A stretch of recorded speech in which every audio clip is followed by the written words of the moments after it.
मित्रों, राधे राधे।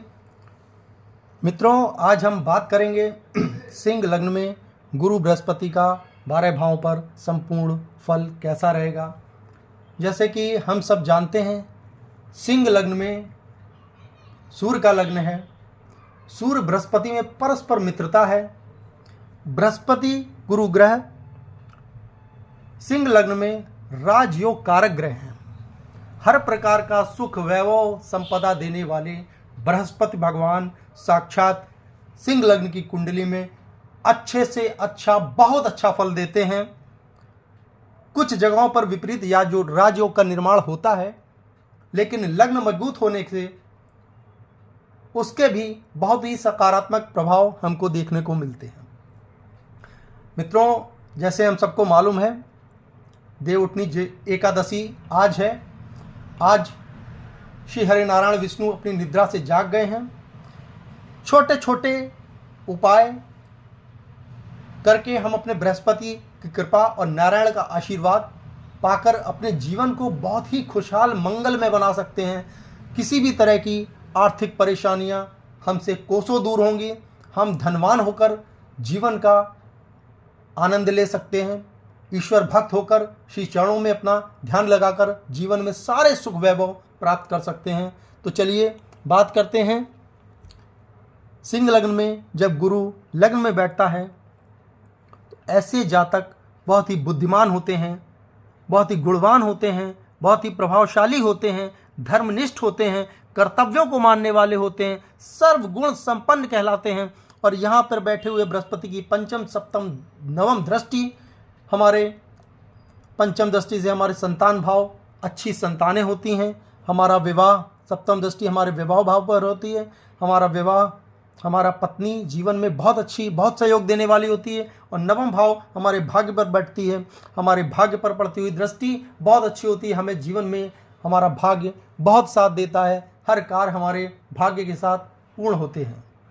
मित्रों, आज आपको बृहस्पति का एक ऐसा उपाय भी बताएंगे जो बहुत छोटा है किंतु इतना अच्छा सफल है। अगर आप उसको करते हैं तो गुरु बृहस्पति के जो उपाय हम आपको बता रहे हैं, अगर आपकी महादशा गुरु बृहस्पति की है, सिंह लग्न की कुंडली है, जीवन में वो सब कुछ आपको देगा जो आपने कभी सोचा भी नहीं था, या सोचा था उससे कहीं गुना बढ़ के आपको जीवन में सब कुछ मिलेगा।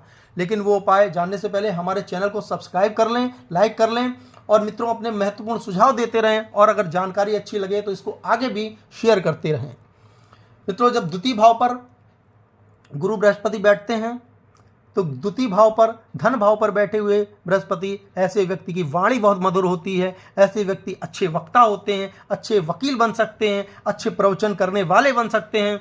और यहाँ पर बैठे गुरु परिवार का बहुत अच्छा सुख देते हैं, धन का सुख देते हैं, धन धान से बढ़ोतरी करने वाले होते हैं। यहाँ पर बैठे गुरु की पंचम दृष्टि हमारे रोग ऋण भाव पर होती है, उनका दमन होता है। सप्तम दृष्टि से हमारी आयुष की बढ़ोतरी होती है। और नवम दृष्टि हमारे कर्मेश पर पड़ती है। ऐसे व्यक्ति जिस व्यवसाय में होते हैं उसमें अपना नाम रोशन करते हैं और अपने कुल परिवार के लिए धन संपदा अर्जित करते हैं।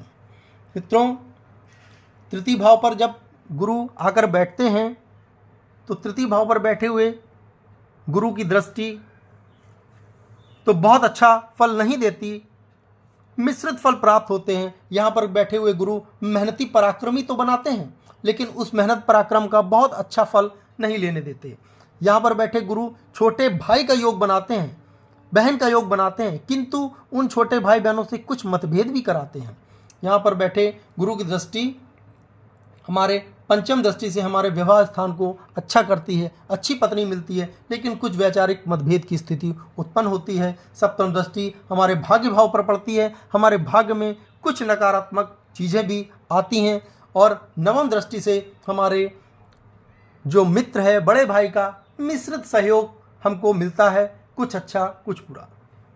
मित्रों, यही गुरु बृहस्पति जब चतुर्थ भाव पर आकर बैठते हैं तो यहाँ पर बैठे हुए गुरु माता का सुख बहुत अच्छा देते हैं। ऐसे व्यक्ति भूमि, भवन, वाहन सारा सुख प्राप्त करते हैं, मान सम्मान होता है, वो प्रभावशाली व्यक्तित्व होता है। और यहाँ पर बैठे गुरु की पंचम दृष्टि से हमारी आयु की वृद्धि होती है। सप्तम दृष्टि हमारे कर्म भाव पर पड़ती है। ऐसे व्यक्ति अपने कर्मों के द्वारा अपने जीवन को, अपने भाग्य को बनाते हैं और भूमि भवन वाहन खुद खड़ा करते हैं। नवम दृष्टि से हमारे खर्चों में जो वृद्धि कराते हैं वो ऐसी वृद्धि कराते हैं कि हम ऐसे व्यक्ति अपने जीवन में धार्मिक कार्यों पर खर्च करता है, ईश्वर के ऊपर खर्च करता है, यहाँ वहाँ धार्मिक यात्राएं करता है, ऐसे कार्यों में खर्च कराते हैं जो हमारे लिए बहुत ही सकारात्मक होती हैं। मित्रों, गुरु जब पंचम भाव पर आकर बैठता है तो यहाँ पर स्वग्रही हो जाता है, अपनी ही धनुराशि पर बैठता है। तो ऐसे व्यक्ति की शिक्षा बहुत ही उत्तम होती है, संतानें बहुत उत्तम होती हैं, बहुत शिक्षित होती हैं। ऐसे व्यक्ति की प्रथम पुत्र संतान का लाभ देती है। और यहाँ पर बैठे गुरु की पंचम दृष्टि हमारे भाग्य भाव पर पड़ती है, हमारे भाग्य को बहुत ही प्रबल करते हैं। भाग्य के द्वारा हमारे कार्य बहुत आसान होते जाते हैं। और सप्तम दृष्टि से हमारे आय में बढ़ोतरी होती है, बड़े भाइयों मित्रों का सहयोग प्राप्त होता है। और नवम दृष्टि से गुरु हमारे व्यक्तित्व को बहुत प्रभावशाली बनाते हैं। ऐसे व्यक्ति बहुत ही धार्मिक होते हैं और ईश्वर को मानने वाले होते हैं और उनकी एक अलग ही पहचान होती है। मित्रों, जब गुरु बृहस्पति हमारे षष्ठम भाव पर बैठते हैं तो यहाँ पर बैठे गुरु नीच राशि के हो जाते हैं। यहाँ पर भाव भी अच्छा न होने के कारण कुछ अच्छे फल नहीं प्राप्त होते हैं, किंतु ऐसा योग बनता है कि अगर लग्न का स्वामी सूर्य अच्छी जगह पर बैठा है, अच्छे भाव में बैठा है, सूर्य समृद्ध है, बलशाली है, तो यहाँ गुरु अच्छे परिणाम देगा और उसकी दृष्टि भी अच्छी होगी। अगर सूर्य अच्छे भाव पर नहीं है या सूर्य बलवान नहीं है तो यहाँ पर बैठा गुरु अच्छे परिणाम नहीं देगा। मित्रों, जब गुरु हमारे सप्तम भाव पर यहाँ पर आकर बैठता है तो यहाँ पर बैठा हुआ गुरु हमें अच्छी पत्नी का सुख प्राप्त कराता है। हमारी पत्नी भी धार्मिक होती है, ईश्वर को मानने वाली होती है, किंतु उससे कुछ वैचारिक मतभेद कराता है। किंतु ऐसे व्यक्ति जिनका सप्तम भाव में गुरु बैठा हुआ है सिंह लग्न में, तो ऐसे जातक अपने जीवन में अगर किसी व्यवसाय में साझेदारी करते हैं तो उससे भी बहुत ज़्यादा धन लाभ प्राप्त करते हैं। यहाँ पर बैठे गुरु की पंचम दृष्टि हमारे आय को बढ़ाने वाली होती है, सप्तम दृष्टि से हमारे लग्न को, हमारे व्यक्तित्व को प्रभावशाली बनाती है और नवम दृष्टि से हमारे छोटे भाई बहनों से हमारे अच्छे संबंध होते हैं और उनका अच्छा लाभ प्राप्त होता है। मित्रों, जब यही गुरु अष्टम भाव पर बैठते हैं तो यहाँ पर बैठे भी गुरु एक विपरीत प्रकार का राजयोग बनाते हैं। यहाँ पर गुरु अच्छे फल नहीं देते, किंतु अगर सिंह लग्न की कुंडली में सूर्य हमारा बलवान है, अच्छे भाव पर बैठा है, तो यहाँ पर बैठे गुरु के भाव फल और दृष्टि फल दोनों ही बहुत अच्छे होते हैं। जहाँ जहाँ इनकी दृष्टि होती है वहाँ वहाँ वो सुफल प्रदान करते हैं। मित्रों, नवम भाव पर जब हमारे गुरु आकर बैठते हैं तो यहाँ पर बैठे गुरु व्यक्ति को धार्मिक, ईश्वर को मानने वाले, श्रद्धालु, परोपकारी, दान पुण्य करने वाले, धार्मिक यात्राओं में बढ़ चढ़ कर भाग लेने वाले, धार्मिक अनुष्ठानों में भाग लेने वाले गुरु बनते हैं। और ऐसे व्यक्ति का भाग हमेशा साथ देता है। हर श्री नारायण, श्री बृहस्पति देव उनका साथ हमेशा देते हैं। यहाँ पर बैठे गुरु की पंचम दृष्टि हमारे लग्न को मजबूत करने वाली होती है, हमारे छोटे भाई बहनों के सुख में और हमारे पराक्रम और मेहनत में वृद्धि करने वाली होती है। और नवम दृष्टि से हमारे संतान भाव को भी बहुत अच्छा करती है। मित्रों, जब दशम भाव पर गुरु आकर बैठते हैं तो यहाँ पर बैठे हुए गुरु व्यक्ति को एक अच्छा व्यवसायी बनाते हैं, एक अच्छा बिजनेसमैन बनाते हैं। यहाँ पर बैठे हुए गुरु के द्वारा व्यक्ति मान सम्मान प्राप्त करता है, धन प्राप्त करता है। यहाँ पर बैठे गुरु की पंचम दृष्टि हमारे धन भाव पर पड़ती है और हमारे धन को बढ़ाने वाले होते हैं। सप्तम दृष्टि से ऐसे व्यक्ति अपने मेहनत से धन की प्राप्ति करते हैं और अपने भूमि भवन वाहन का सुख स्वयं से अच्छा अर्जित करते हैं। और नवम दृष्टि से हमारे रोग ऋण और शत्रुओं में भी कमी लाते हैं, उनको भी क्षीण करते हैं और हमें हर प्रकार का सुख वैभव देने वाले होते हैं। मित्रों, यही गुरु अगर एकादश भाव पर बैठ जाते हैं तो यहाँ पर बैठे हुए गुरु हमको अपनी दृष्टि से, सप्तम दृष्टि से प्रथम संतान योग देते हैं। ऐसे व्यक्ति की प्रथम संतान अधिकतर पुत्र ही होती है। और यहाँ पर बैठे गुरु की पंचम दृष्टि से हमारे छोटे भाई बहनों का शुभ लाभ देने वाले होते हैं। सप्तम दृष्टि हमारे पुत्र प्राप्ति की होती है और नवम दृष्टि से हमारे जीवन साथी का अच्छा सुख देने वाले होते हैं। मित्रों, गुरु जब हमारे द्वादश भाव पर आकर बैठते हैं तो यहाँ पर बैठे गुरु कुछ खर्चों में वृद्धि करने वाले होते हैं, किंतु ऐसे व्यक्ति अपने जीवन में धार्मिक कार्यों में खर्च करते हैं और ऐसे व्यक्ति को विदेश का योग होता है। ऐसे व्यक्ति विदेश जाकर पैसा कमाने वाले होते हैं। और यहाँ पर बैठे गुरु की दृष्टि भी जहाँ जहाँ पड़ती है वो शुभ लाभ देने वाली होती है।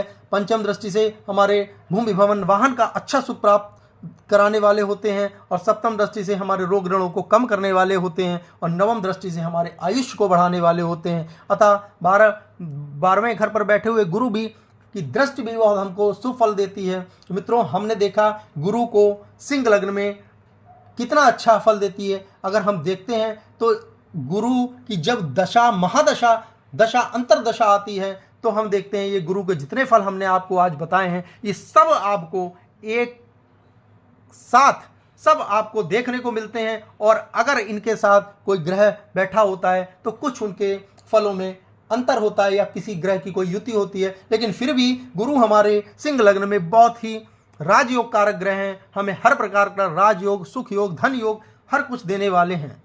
मित्रों, थोड़ा सा अगर गुरु अगर हमारी कुंडली में हमें नकारात्मक प्रभाव दे भी रहे हैं तो हम बहुत छोटा सा एक उपाय, जैसे मैं आपको पहले बता भी चुका हूं, आप ना माने तो कुछ नहीं, और अगर आप माने तो उस छोटे से उपाय से आप अपने जीवन को संवार सकते हैं। इसमें कहीं भी संशय नहीं है। इस बात को याद रखें, इसमें कहीं भी संशय नहीं है। मात्र एक चुटकी हल्दी जल में डालकर अगर आप सोमवार से शनिवार, रविवार को नहीं देना है, एक बार फिर से सुन लें, सोमवार से शनिवार तक अगर आप पीपल को वृक्ष में हल्दी डालकर जल देते हैं तो आपके जीवन में गुरु बहुत अच्छा होगा, श्री हरि नारायण की कृपा होगी, आपका जीवन पूर्ण रूप से मंगलमय होगा। मित्रों, आज के लिए राधे राधे। आपको हमारा वीडियो कैसा लगा अपने सुझाव जरूर दें। राधे राधे।